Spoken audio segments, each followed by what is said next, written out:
that better? Yes. Everyone seems very sleepy, very tired. Who's tired? Yeah. That's very comforting. All right, so we're already on the last of my talks for this camp, and I'm happy that I don't have to stress about it, but I'm also very sad because it's the last one I get to share with all of you. So I'll try my best to make it the best one. And so here we go. We'll be talking about excellence. Out of all of the letters in grace, excellence is my favorite word. It is what I've been working on the last 2 years of my life, building certain things to come up with what it means to live with excellence. So, I always have an outline, and here is our outline for today's final talk. First, I always like to talk about what it means to be excellent. Next, we're going to talk about some short-term and long-term goals and missions. 3, we're going to be talking about building systems and what that means for us as younger people. 4, I always include some kind of short story, so I have a short story about rejection. And lastly, we'll finish up with what resilience has to do with all this stuff. So, who here can tell me what it means to be excellent? You, Ed?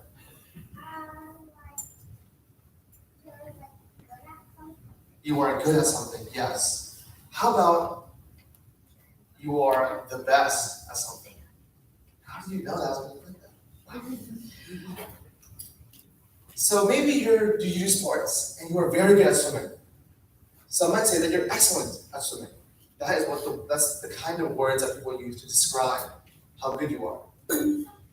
Maybe you go to school and you're very good at math. That's not me. And so no one has ever called me excellent at math. But today we're talking about something a little bit different. We're talking about what it means to live with excellence.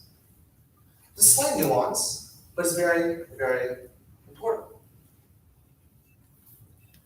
Living with excellence means that we always do our best. No matter where we are, no matter who we're with, we always give our best effort, and we always put our best foot forward. It also means that we have a growth mindset. Does anyone know what a growth mindset means?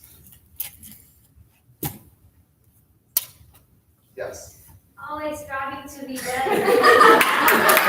Yes.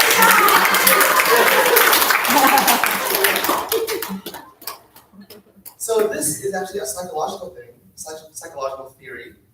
The opposite of a growth mindset is a fixed mindset. It is the idea that we are unable to make our situation better. And so I encourage all of us here to live with a growth mindset. The idea that we can always improve our situation by always trying our best.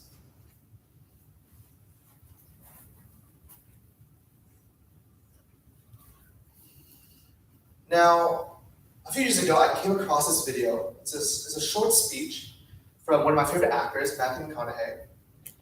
And in this speech, he talks about excellence and what it means to him. So I'm going to play that short speech right now, and let us give it a try.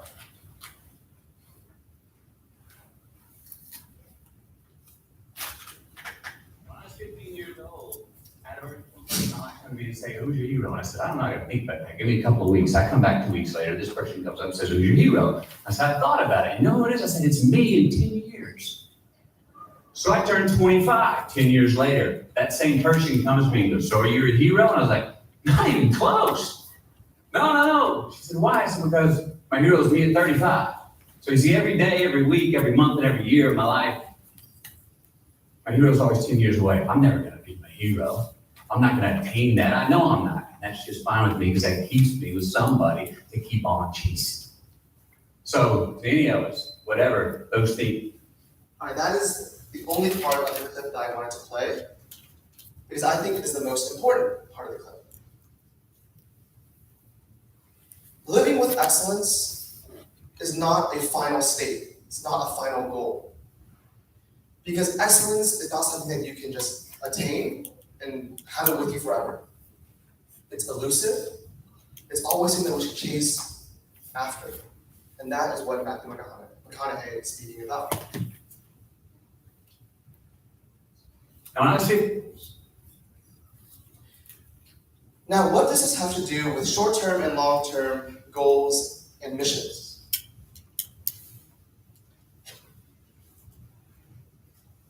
Well, let's make an analogy out of this. And who here has been on a road trip? Anywhere? I've been on a road trip. When you go on a road trip, one of the most important parts of that road trip is where you're going to end up. That seems pretty important. You don't want to go somewhere and end up in the middle of nowhere. And so we always pick that final destination. Where are we headed? But on the way, maybe we don't plan it, but our parents definitely plan, where are we going to stop?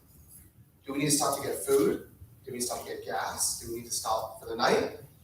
And so let's say from Virginia, you're traveling down on vacation to Florida. You may stop in North Carolina, South Carolina, Georgia, until you reach your final destination. And so when we think about what short-term goals are, these are the checkpoints along that trip. And examples for us of what short-term goals may include finishing up homework for the night.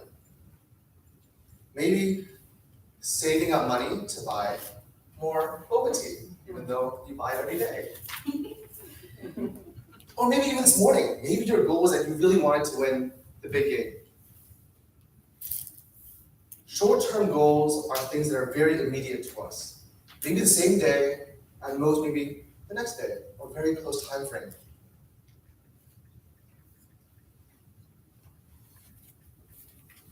On the other side of the spectrum, we have long-term missions. And these might include graduating high school with a very good grade, very good GPA. This may include getting into the college that you really want to get into. Or it could include saving up money to go on that dream vacation that you always wanted to go to. Japan, Korea, whatever. And so the main difference is that long-term missions are exactly that. They're long-term. They require planning and execution on those plans. And so this is an example of my long-term planning. It's a very sacred document to me, so this is quite personal for me to share. It's very small, so I included over here some of the very important points on this document, which I created apparently June 21st, 2020. And this outlines, first, my daily questions. What do I ask myself every day? These include, what good will I do today? What good have I done today? Have I been helpful? And will my presence be missed wherever I leave? And then I go down the list, 5 years, 10 years, 20 years, where I see myself, whether that be academically or with my hobbies, all domains of my life, including CSSU, somewhere there.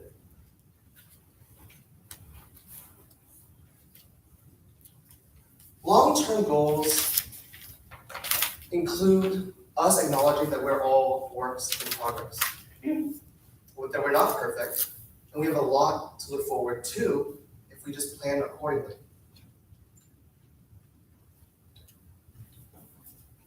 Now, planning is all good, and having goals is great, but it's really important that with those goals, we set up systems that can support what those goals are. And so here it says, goals are good for setting a direction from this point to this point, but systems are best for making progress. So let's talk about systems. What are some very applicable systems to us?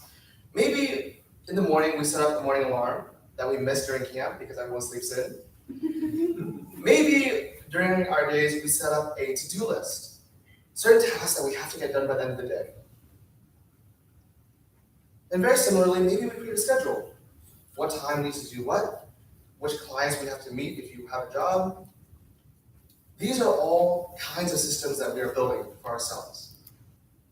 And systems are crucial because they help us get through the day and make all of these small goals and missions a lot easier to accomplish. Now, another analogy that I would like to bring up is that we are a tree. And if you've ever seen a tree, sometimes the winds can be quite gusty, quite strong. And if you're not careful, you can easily fall over. The systems that we're building is what this guy is putting into the ground. These support stakes. Such that when the winds are strong, it's very difficult to continue. The support systems, the systems that you built, are there to catch you and keep you on track to reach your goals. Now, this is an example of what my system has been like for the last 2 or 3 months when I was studying really hard.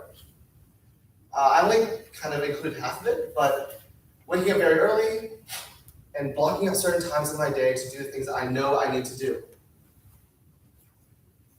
And I'm going to continue by saying that this is my style of what a system could look like. I don't think that this is the best system, nor do I think that all of us would agree that you could use this system. But this is what has worked for me. So far, we have short-term goals. We have our long-term mission, our destination where we want to go. We have our systems that we can work on building. But there's something missing here. We still haven't reached excellence. Not there yet. So this is when I'll be sharing a short story. Who can tell me who this is on the most left hand? Mickey Mouse. Do you know who created Mickey Mouse? Oh wow, okay. So Walt Disney, yes, he's the creator of Mickey Mouse. Very successful company, very successful character, has made billions of dollars in the last few decades. Now when he was first creating Mickey Mouse, Walt Disney would go to so many different publishers and companies to try and get this character created. And interestingly enough, he was actually rejected over 300 times. Despite all those rejections, he kept on going. And luckily he did, because now we can enjoy Mickey Mouse. Who here can tell me the middle character? Who this is? Evan? Harry Potter.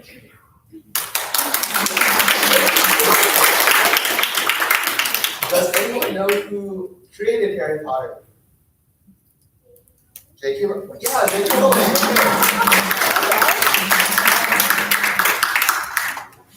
So when she was first writing the book in 1999, she would be sitting in a very local London coffee shop. And she recounts now about how she would send these copies of Harry Potter, the original copy, to so many different publishers. And just like Walt Disney, she got rejected. Not 300 times, but just 12. And just like Walt Disney, she didn't stop there. She continued to work hard, continued to persevere, and luckily, we also get to enjoy Harry Potter today. I know we're all veg for the camp, but who can tell me who this is on the most right-hand side? Colonel Sanders. Colonel Sanders, yes.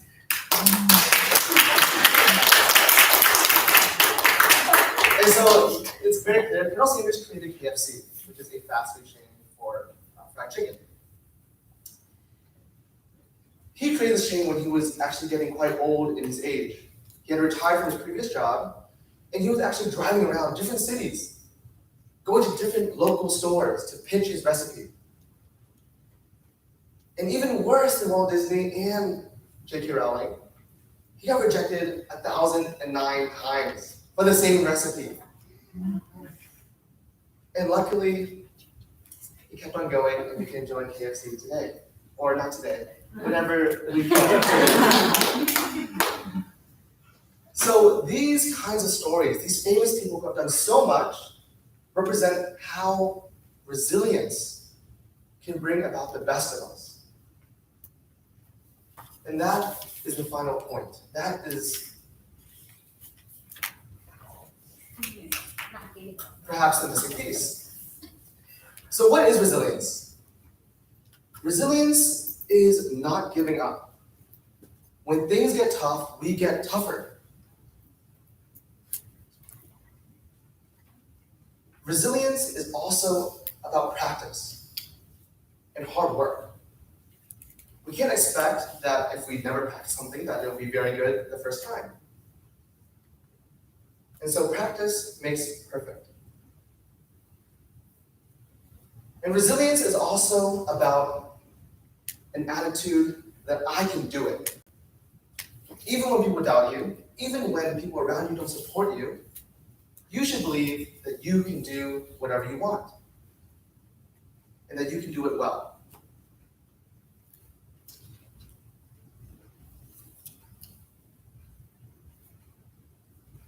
So all these things together, we have our short-term goals, our long-term mission, our final destination, where we want to be, where we want to end up, all contributing to how we build our systems, our calendars, our routines. Resilience is that X factor that helps us continue to work on those and be persistent. And this is how we end up living with excellence. So, in summary, we should always choose our destination first. Map it out. Where do you want to be?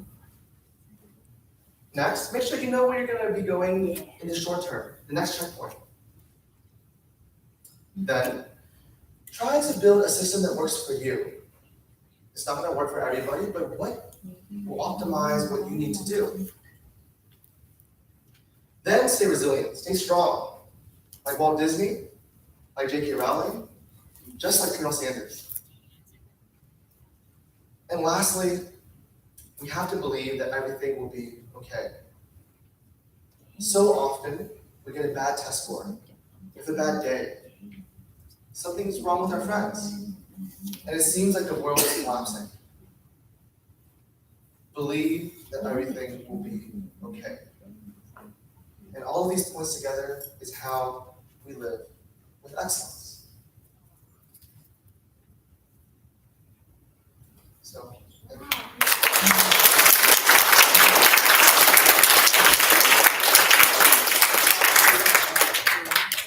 Now, before I give off the mic to Mike, because this is my last time, I just want to say thank you one more time. It has been a true honor to speak and share all of these ideas with you. I know that I've been at college, I've been away from our youth group for such a long time, and this was my way of sharing what I've been coming up with in the meantime. So I'm very happy that I could share with you. I'm so thankful that all of you guys are great listeners. So thank you again for all that.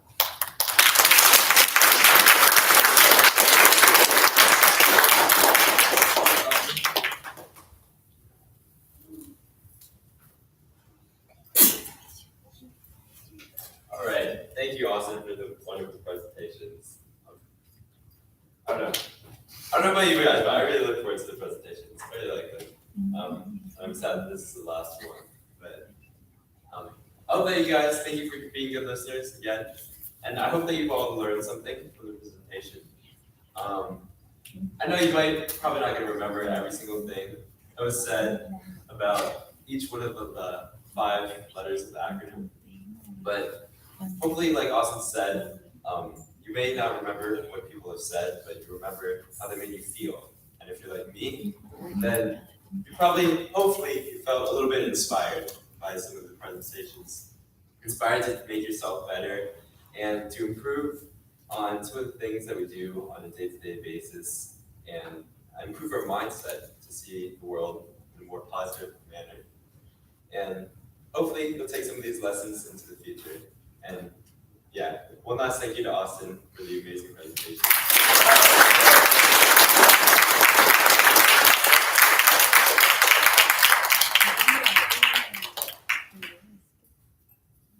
And now moving on, we do have have a short video to play. Yes, so I don't know if you guys all know, but Master Thay Hang Truong is the kind of head of CSS. So we're just a branch of CSS. We are CSS East, like the youth portion. So like a very small part of like the bigger tree that's like CSS. And Thay Hang Truong is like the top where all like the lessons and stuff come from. So he's a very busy man, a very wise man, but thankfully he took some time out of his schedule to share with us a short message. So yeah, so that's what we're gonna watch right now.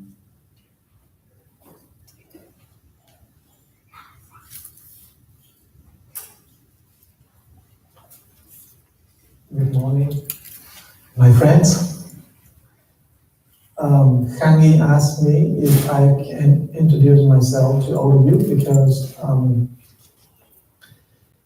he doesn't think that you all know me, and so I have to introduce myself to all of you. My name is Hang Truong, and in Vietnamese is Thay Hang Truong, and I was born in 1961. So this year I am 61 years old. Very easy, 61. And just to briefly talking about myself, it's very difficult how to introduce myself. But I was when I was at your age, very young teenager, I always questioned about the universe around me. I love questioning, and I love to really to study. I'm very diligent and student. I'm not a very good one, but I'm very diligent. I love to study and I love to ask questions. And I believe so much that the greatest ideal is to help others. My father was a doctor, and my family, I was in touch with many great beings who are helping others. So I was inspired by the fact that helping others bring joy to their hearts, and therefore I was inspired, and I wanted to do something to bring joy to my hearts and others' hearts as well. So I became a monk, and when I was 20, then I studied to become a monk just because I feel maybe it's a spiritual path that helped me to understand myself and to bring joy to others. I didn't know that wasn't the case. When I get into become a monk, I realized that the trainings are very difficult. We eat one meal a day, we get up at 3:30, and we go all the way to 10:30 in the evening, and we have to sleep sitting up.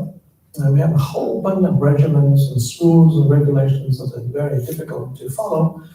And by putting myself into the very ascetic practice, the heart of compassion wasn't awake yet. It took me a while to understand that the practice of being a monk have to go with the practice being a good person and being a very helpful person and very dedicated being for the community. So it took me a while to learn that, and I slowly mastered the path of Buddhism, in which I had to study meditation, I have studied how to be with others. So it took me many years, actually 20 years, to understand that. So I became a monk at 20, but at the age of 40, I started to understand that to be very ethical, to be good to oneself is not enough. We have to care for others and to really bring joy to others.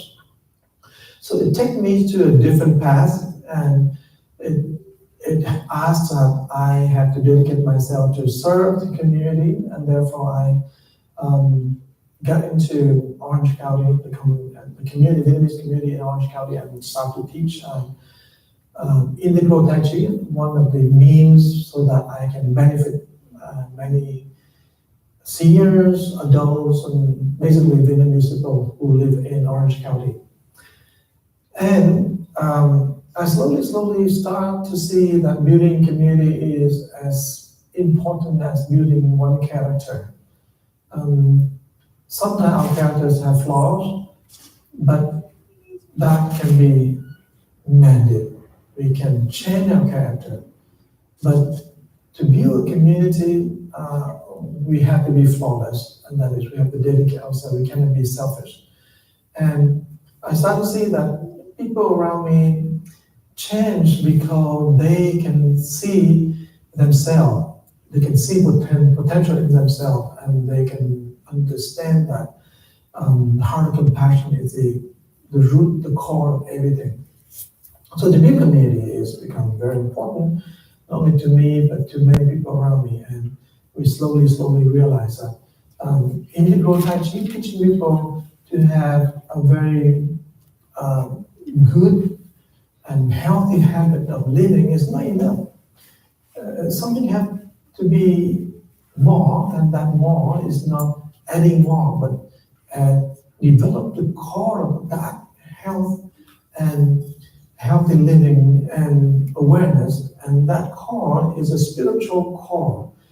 And so we, as a community, we slowly become more creative instead of just teaching people how to be healthy, how to eat well, how to actually have a good relationship with others. We start to see that any one of us need to really practice deeply the value we believe in. And that value is a value of, we call altruism, the value of care, of true love, of compassion, of forgiving, the value of really dedicating ourselves to others instead of always selfishly thinking about what would I get.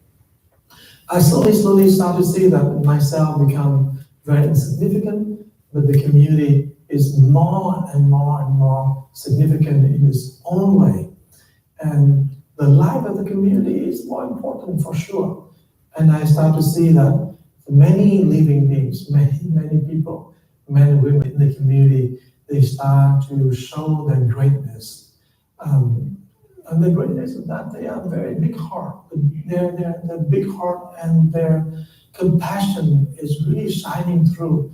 And I call them, they are bodhisattvas. Although I never tell them face to face, are you bodhisattva? But the bodhisattva is a term to describe people with big heart, big commitment, and really going out there and do things for others. And then it really inspired me, the community really inspired me.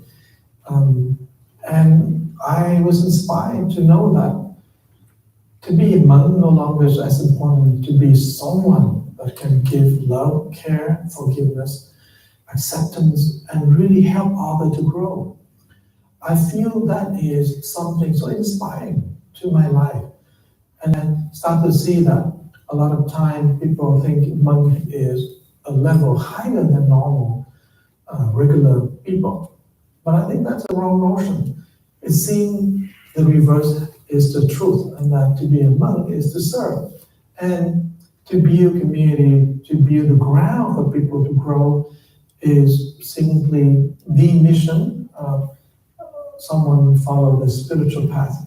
And I start to see the line between monks and not monks, nuns and not nuns, that line blur away when we build within ourselves the heart of compassion. And therefore, if you want to know me, actually, you maybe like to know the community that Longi, Tangi, and the people are building, because those communities are really the people that represent the teaching better than me. And to know me actually is not as important as to know the community, the values these people are following. And then, idealism doesn't mean everyone is actually good. We still have to cultivating and practicing and become better in every day. And therefore, to introduce myself, I would say that I am just a person who constantly thriving to become better. And I've been doing this work since I was 20 years old, and now I'm 61. I'm still thinking about changing myself daily. I improve myself daily. I still believe very much in the communities around me and believe in all the values of goodness that we hold. And so to end this introduction, I'd like to tell you that the affirmation that we, 80 members of our community, Compassion Society, we all do every day is to only put the palm together every day and think that we are just so blessed with all the goodness that we have, and therefore I am the force of goodness, I am the force of healing, and I am the force of transformation. You want to keep in mind that we will always be the conduit for the goodness to flow through us and bring everyone who had affinity with us to realize their potential. So thank you for listening, and hope that you understand a little bit about me.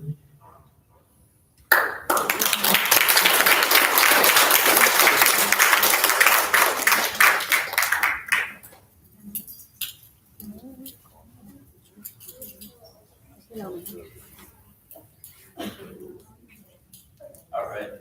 So even though he's not here with us today, I want to thank Thay Hang Truong for taking some time out of his schedule to share with us some of his life experience, some of his personal story. Even though, yeah. So, yeah, hopefully you learned something from his experiences. I know I didn't know all that about him, but yeah, as you can see, he's lived a life being followed by compassion, being a compassionate, like we are the compassionate, CSSU is the Compassionate Service Society. To be honest, most of us probably are not going to go down the same path as becoming a monk like he did, but hopefully you can learn from his path of compassion. And he talks about the importance of building a community. And these communities, like he was saying, help to nurture us and inspire us to be better and achieve greatness, like you mentioned, or excellence, as Austin just talked about. And when we have this community to kind of help us, I don't know, it really helps us build a sense of greatness and achievement. And I think that's exactly kind of what we have here. And that's why these summer camps and retreats or whatever are very important, so that we can really create that sense of community. We can build these strong bonds with each other, and we can hopefully inspire each other to become better people. And now, we've not only had Austin's amazing talks, we've had the just small things like the compliment box. You guys have been all great about writing compliments, just little things to help motivate, inspire each other. I've seen some great things. I've seen you guys all having fun, helping each other out.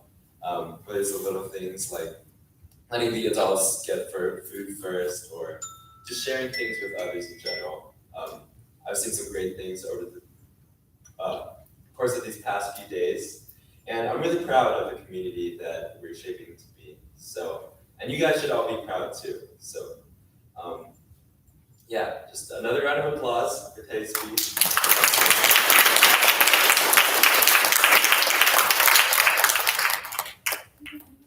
I really hope you guys have learned something over the course of this camp. Not done yet. Hopefully we can take away something from this experience, and hopefully you can give something to the experience by contributing your own personal experiences and by building relationships with others. I think you guys have. So.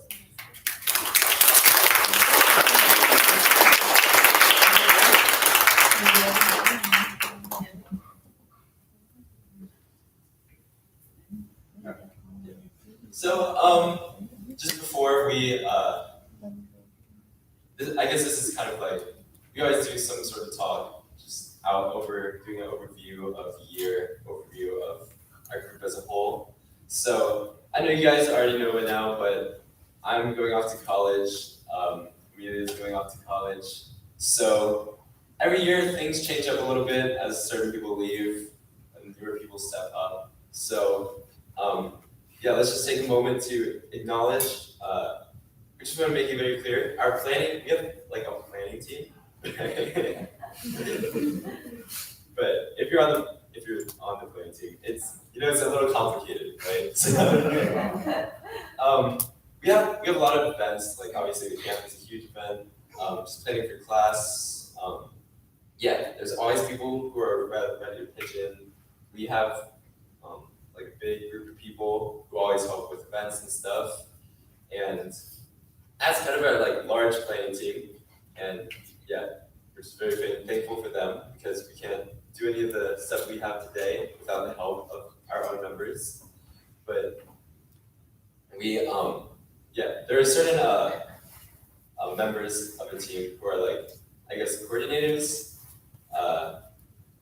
I mean, we've been, sorry, I don't know how to explain it, it's very confusing. But I guess we're like, sort of, we've been around longer and I don't know, like, for example, Amelia, you'd come on up, and Kayleen are sort of the coordinators.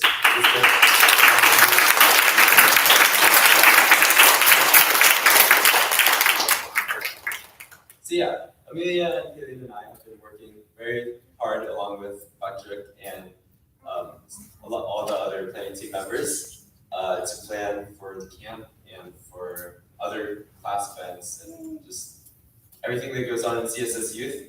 But as we move on to next year, we're gonna have a little bit of change as me and Amelia go off to college. So yeah, we're not gonna dump it all on Kayleen, so we're having some people on here. All right, so next year, you're probably gonna see some new faces step up. So next year we're gonna have Tim. Tim, come up. Tim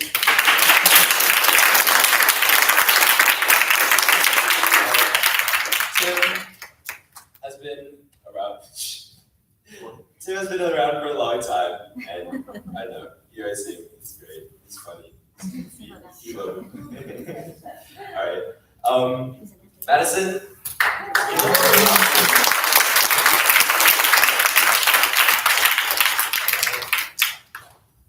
And you already saw Madison and Tim as they were leading CK10 and I guess the warm up and frog form.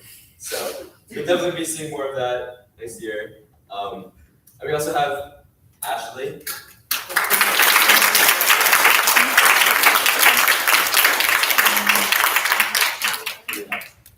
So yeah, these are, I guess, the 4 phases of CSS Youth, along with all of the other faces. But if you need help, don't call me, put it down.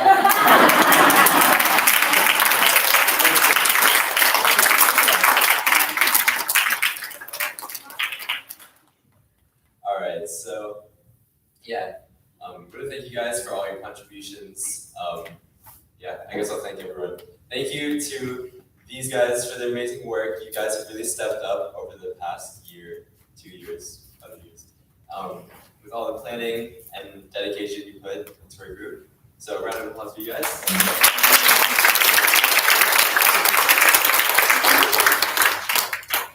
Thank you to the rest of the planning team and the previous planning teams over the course of the years for helping out and planning and organizing and everything we do is not possible without our planning team. So thank you to everyone.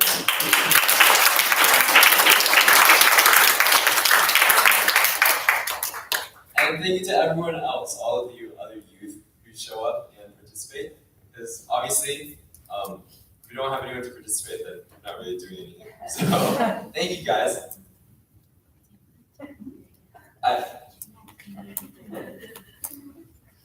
My mom's trying to tell me something.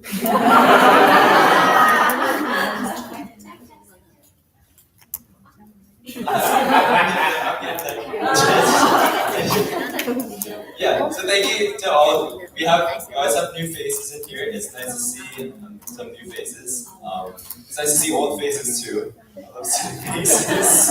But we're gonna thank you guys all for showing up. We really appreciate you being here. I know camp's like a big thing. And we appreciate you taking these 4 days out of your schedule to really immerse with the group and to help us have a positive experience. So thank you to everyone for showing up. Okay,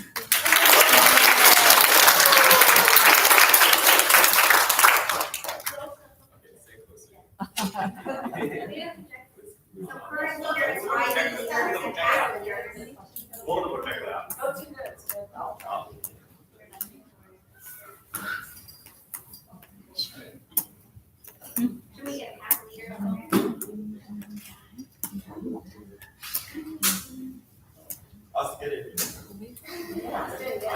And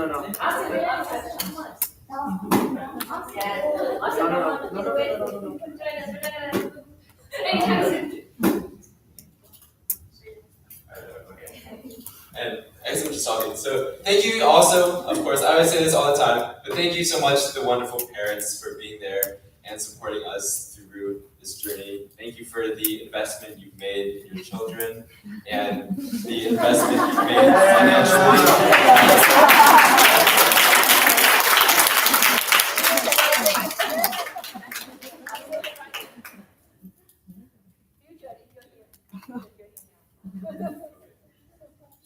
And yeah, special thanks to Vector for always being there, and coordinating all the events. It wouldn't be possible without you. Always behind it.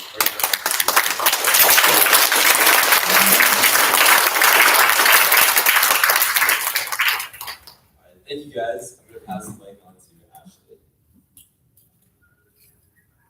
Hello, you guys hear me? Yes. Okay, along with the team, we have 2 new initiatives. I'm going to remind everyone, including the youth and the parents. I hope that everyone can take these in and follow along. So our first new initiative is a prayer before meal. So we want everyone to participate in this. If you have your name tags on the back of them, there should be a prayer. So before we eat, we'd like you guys to, read it in your head, or you can say it out loud to your friends. That's a new habit of ours. And if you have any other prayers that you already pray before we eat, you can also do that as well. As our second new initiative is gratitude is our attitude. Just like Austin says, we should, be grateful for the things that we have. And everyone matters. Thank you.